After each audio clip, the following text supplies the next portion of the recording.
Ao longo da história da humanidade, o homem sempre teve a necessidade de se comunicar. Antes da invenção do papel, haviam várias formas que possibilitavam a escrita. Para se expressar por meio da escrita, eram utilizados cascos de tartaruga, dentes de foca e até mesmo ossos de baleia. Antes da impressão com tipos, existia a chamada xilografia. Ela é uma técnica milenar, datada lá do século V na China, e ela surge próximo à criação do papel. Então a demanda era para ilustrar os textos budistas. Então a primeira estilo que você tem ideia, a primeira impressão de estilo é a Sutra Diamante. Então é uma gravura budista do século V. E era gravado em madeira, de maneira negativa, e passado tinta em cima da placa, e era então reproduzida no papel de maneira positiva. Conforme o tempo foi passando, a estilo foi perdendo a ideia da ilustração, de se imprimir livros para a criação artística, né? Então, principalmente com as vanguardas artísticas, o expressionismo, principalmente, dá essa carga artística para o processo da estilo.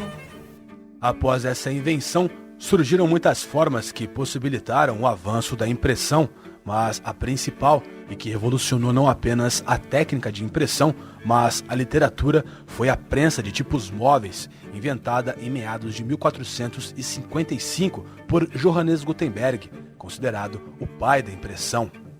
Com os grandes pedidos de cópias de livros que eram feitos de forma manual por escribas, o processo demorava muito.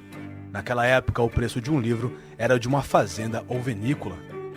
Vendo isso, ele sentiu a necessidade de inventar algo que poderia facilitar o processo de impressão. Gutenberg era artesão e fundidor de metais que desde 1438 d.C. trabalhava em um método de impressão de livros. Mas Johannes Gutenberg não foi o criador da impressão, e sim o adaptador da técnica. Vendo essa necessidade de reutilização, ele criou tipos fundidos de chumbo que podiam ser reutilizados após a impressão. O abecedário inteiro, com caixa alta e caixa baixa, que nós chamávamos. A caixa alta é a maiúscula e a caixa baixa era a minúscula.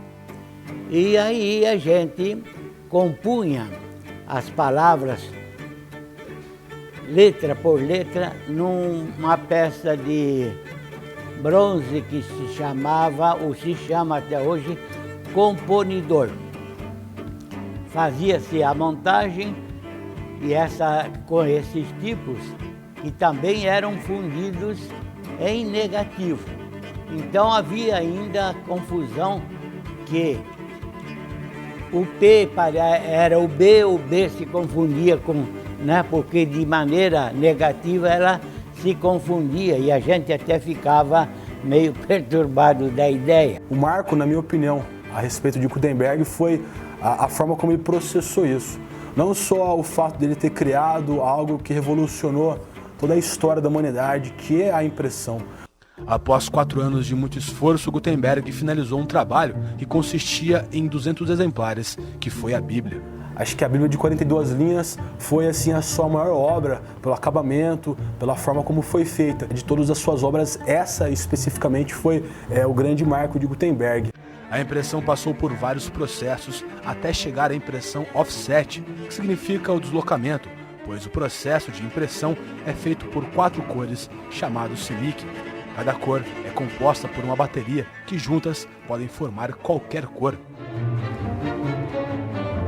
Programas gráficos hoje fazem a separação de cores, que é composta pela CMYK, que é a separação de cian, azul, ou seja, magenta, amarelo e o preto, que é colocado na impressora em baterias distintas, aonde o papel irá passar colocando a tinta de cada cor em forma de pontos, que é conhecido como retículas, aonde que a impressão tem o seu local certo, cada ponto tem a sua posição, formando assim o que a gente chama de CMYK, que é a cores da impressão da offset. Então, quando se olha, às vezes, para uma foto, você pode ver um verde, um preto intenso, você pode estar vendo, na verdade, a composição de várias cores, que é a do CMYK. A impressão trouxe conhecimento para todos através de jornais e livros, mas com as novas tecnologias, o seu futuro poderá ser escasso. A impressão revolucionou o mundo e trouxe conhecimento para muitas pessoas, gerando novas histórias, invenções e trajetos. Você vê que hoje um jornal, o indivíduo carrega um jornal, no bolso ele leva até a própria impressora, né? Que é o celular. Hoje no celular você tem tudo, e tem inclusive o jornal. Eu sou um pouco clássico na hora de dizer isso, porque eu acho que não substitui. A guisa de informação diziam isso em relação à TV, em relação ao rádio. Com o surgimento da internet, é latente que de fato se houve uma compactação. Eu acho que isso acontece com o impresso. Por mais que o PDF, os arquivos digitais, eles tenham vindo, né? Ainda mais com a chegada do iPad e tablets que você possa ler, eu acho que é incomparável você pegar um livro, né? Aquele livro, aquela matéria, e você pegar algo digital. Por isso eu acredito que ela vai se transformar. Desaparecer a letra de qualquer maneira, seja em quadro negro, em papel, em qualquer... A letra vai ser a mesma em todo lugar, toda a vida.